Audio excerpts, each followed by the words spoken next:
Franchement, ça fait du bien de voir une équipe qui sait défendre. Honnêtement, dis-moi que tu n'as pas kiffé voir une équipe contrer les offensives japonaises. On pensait à tort que l'équipe de France allait juste tourner autour de Loki, Hugo et Charles. Heureusement, le titre de Génération Dorée, c'était pas de la blague. Faut pas s'attendre à ce que tous les joueurs français aient une backstory de 20 chapitres, mais voir l'équipe préparée à faire face aux artisans, que ce soit Shigiri ou Bashira, franchement ça fait plaisir.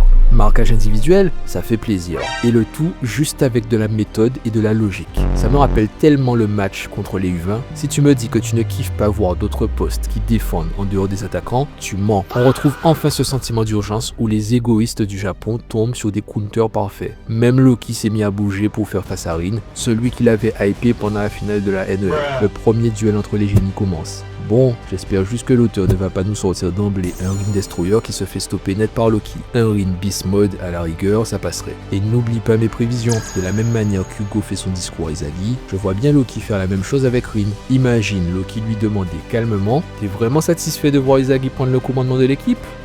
T'as toutes les cartes en main pour être le numéro 1 incontestable et tu le laisses faire. Tu étais bien plus intéressant pendant la NEL. Est-ce que ce sera suffisant pour piquer l'ego de la bête? Est-ce que Rin va passer Loki et en mettre un, ou est-ce qu'il va se prendre une vérité qui va raviver sa rivalité contre Izagi? On se retrouve en commentaire.